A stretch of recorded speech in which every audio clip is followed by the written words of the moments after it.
Hidup ini cuman kenal 2 orang ya, antara pemenang atau pecundang. Lu tinggal pilih ya, lu mau cuman jadi orang yang nggak pernah beraksi jadi pecundang, atau lu mau jadi orang yang bisa menang. Dan gue tipe orang yang akan lakuin apapun yang harus dilakukan untuk bisa menang. Orang itu banyak yang ibaratnya kalah dalam hidup jadi pecundang, bukan karena mereka gagal. Gue juga gagal kok, banyak yang gue udah lakuin yang nggak berhasil. Selalu hal-hal yang gue coba banyak yang nggak berhasil. Tapi orang banyak gagal karena justru lu nggak pernah mulai. Banyak banget ya orang yang datang ke gua, "Tim, gue punya ide ini, gue punya ide itu, gue punya ide ini," tapi nggak ada yang pernah dikerjakan. Dunia ini nggak menghargai ide ya, gue selalu bilang ide itu sampah. Lu mau sukses lu harus bisa ngambil aksi, lu harus bisa eksekusi. Ide itu gue bisa lempar di mana pun, sering sekali di sini gue kasih ide-ide brilian. Tapi siapa yang bisa eksekusi? Siapa yang bisa lakukan? Dunia ini hanya ngehargain mereka yang berani ngambil aksi atas hidupnya. Contoh, lu bangun ya pagi ini, ketika gue bangun gue lihat keluarga gue ini masih miskin, gue masih butuh duit, orang tua gue masih butuh duit, adik gue masih butuh duit, kakak gue masih butuh duit. Gue harus ambil aksi. Kalau gue perlu jualan ke jalan, gue jualan ke jalan. Kalau gue perlu nyalain motor gue hujan-hujan datengin klien waktu gue punya agensi, gue lakukan itu, gue hujan-hujan. Masa lu mau biarin orang lain itu ambil aksi terhadap mimpinya dan lu cuman diam di rumah? Aturan nomor satu hidup gua di dunia ini, itu selalu serang. Nah, banyak yang salah. Ibarat olahraga ya, mau main bola, main basket. Itu kita selalu diajarin menyerang dan bertahan. Hidup ini nggak suka sama orang yang defensif. Ini rahasia dari hidup yang gua belajar, ya. Saat gua masih kecil. Hari ini nih, ya, walaupun gue belum punya duit, apa aksi yang bisa gue lakukan? Gue mau nyerang nyerang nyerang, gue nggak pengen bertahan. Ketika gue punya uang gue gimana caranya kerja, gue nyerang nyerang nyerang, ya.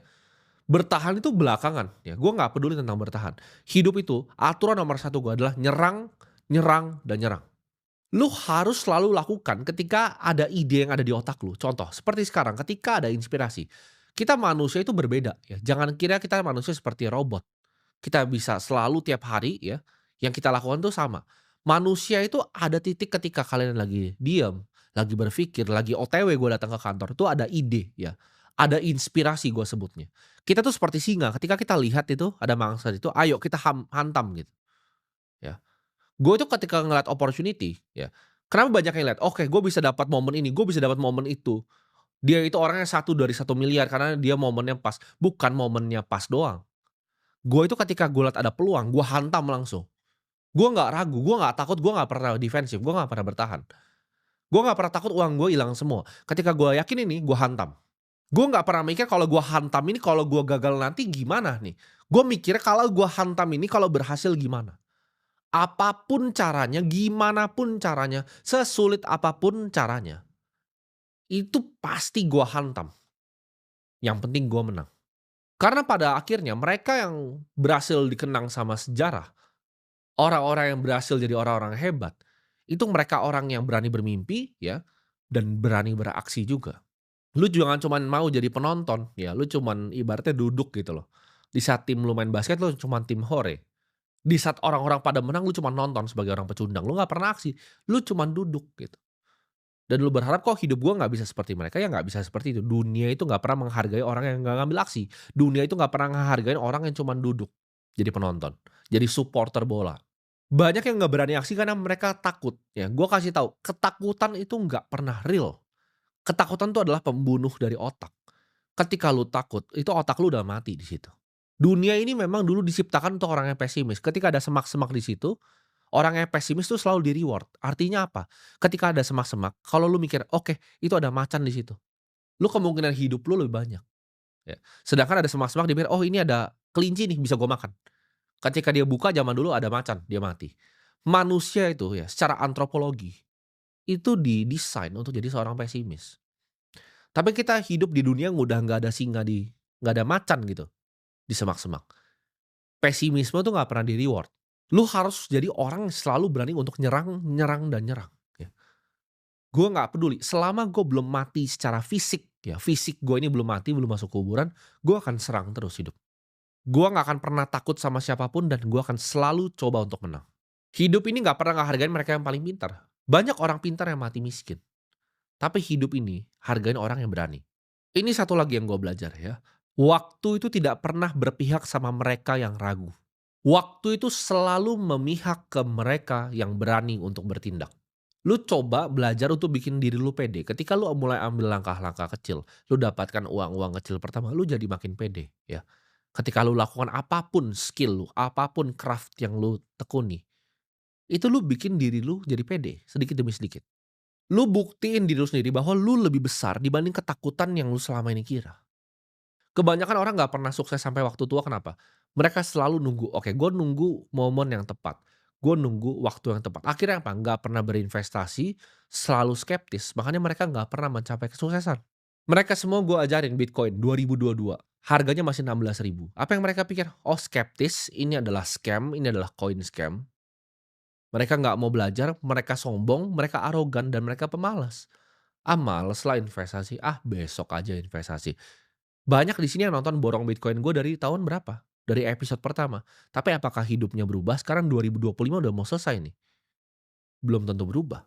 Orang-orang begini ya, ini mereka yang sebenarnya dalam hatinya penuh dengan iri dan dengki dan paling pengen sukses. Tapi coba deh lu tanyain ke orang-orang ini, kenapa lu nggak mulai hari ini? Mereka pasti punya 1.001 alasan, ya kan? Oh, nggak punya modal untuk mulai investasi. Kalau dikasih modal pun mereka akan alasan lagi. Oh, nggak tahu belajarnya di mana. Ada tempat untuk belajar. Mereka nggak mau investasi leher ke atas, mereka sombong, "Ah, bisa dapat secara gratis." Itu pun ketika udah mau belajar ditunda, "Ah, nanti aja belajarnya." Atau mereka bilang, "Oh, belum siap, nggak ada waktunya untuk belajar." Mereka ini selalu punya 1.001 alasan untuk jadi seorang pecundang. Lu harus tahu, nggak ada yang peduli sama diri lu sendiri, kecuali diri lu sendiri, ya. Mungkin lu bisa bilang orang tua lu itu sayang sama lu. Tapi mereka nggak akan nyeret lu untuk kerja, mereka nggak akan pernah nyeret lu untuk ngambil aksi terhadap diri lu sendiri. Mereka nggak akan tiba-tiba hadiahin lu pakai supercar McLaren gitu. Mereka nggak ada, hidup ini nggak pernah ngasih lu begitu aja. Hidup ini nggak pernah ngasih gua apapun. Dan gua nggak pernah berharap, "Oh, hidup lu hutangnya sama gua ini ya, karena gua udah kerja begini lu kasih gua." Nggak ada. Hanya diri lu sendiri yang bisa ngubah nasib lu. Bukan orang tua lu, bukan pemerintahan, bukan orang lain. Jadi stop untuk salahin orang lain. Lu nggak akan dapetin apapun di hidup lu kalau lu nggak berani ambil aksi di diri lu sendiri. Jawaban dari semua di hidup itu adalah berani untuk ambil aksi, ya. Lu mau sukses, ini gua kasih rumusnya, ya. Rumus dari sukses, banyak yang nanya, "Rahasia sukses itu apa?" Gua kasih rumusnya di sini.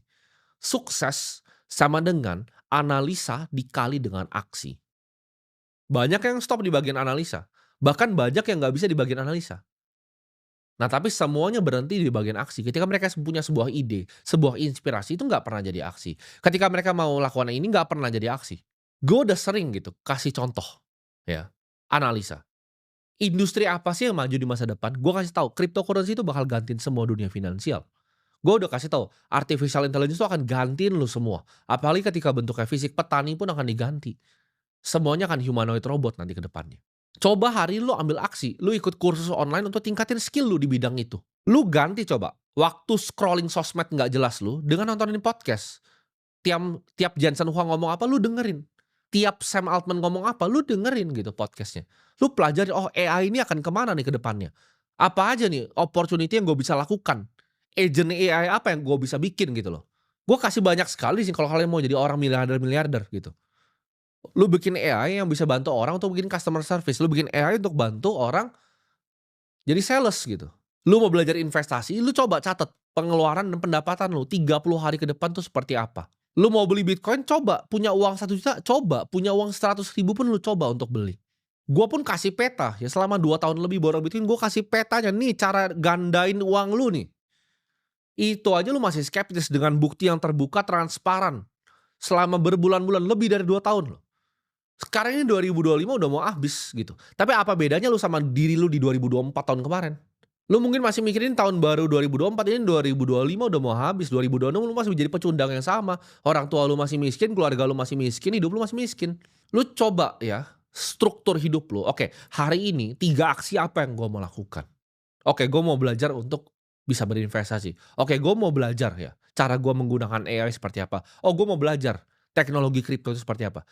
Lu tekuni, lu pelajari. Lu kurangin gitu loh, nongkrong-nongkrong nggak guna ya, bukan kurangin 50%, lu kurangin semuanya. Apa susahnya? Bilang enggak. Ya ketika diajak, "Oh enggak, saya lagi mau fokus untuk belajar. Saya pengen ngubah hidup saya, Saya nggak pengen jadi pecundang seperti tahun lalu. Coba aksi buat datangin event-event, ketemu dengan komunitas, lu belajar untuk ketemu orang-orang baru. Siapa tahu dari situ bisa dibuka jalannya, gitu. Karena hoki itu selalu datang ke mereka yang berani. Berani untuk apa? Berani untuk ambil aksi, gue bilang. Sukses sama dengan analisa dikali aksi. Analisanya udah gue kasih nih, ini analisanya nih. Ini 2 industri yang bikin lu jadi kaya di masa depan.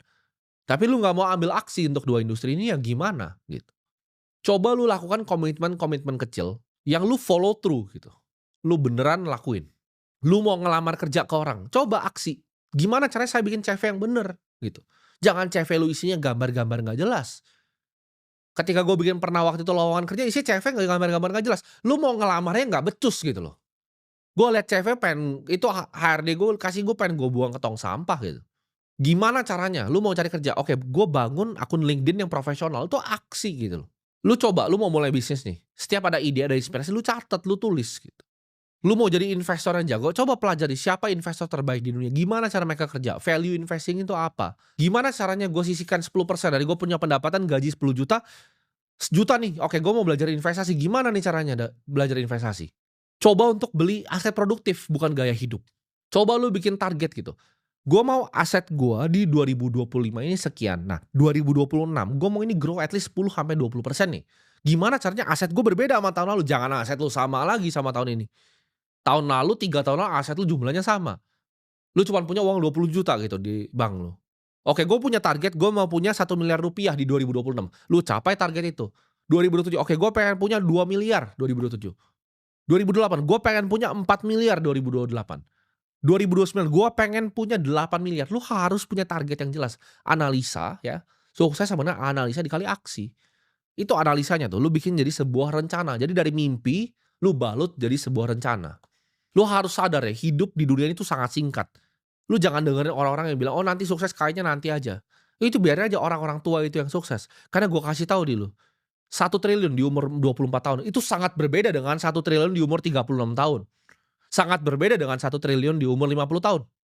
Lu nggak usah muluk-muluk bisa ngomong-ngomong jadi triliuner, lu jadi miliarder deh. 1 miliar di umur 24 itu jauh lebih berharga dibanding 1 miliar di umur 35. Jadi buat orang yang nggak ngerti ini konsep dasar dari keuangan, finance ini, ada konsep namanya time value of money. Uang sekarang itu lebih berharga dibanding uang di masa depan.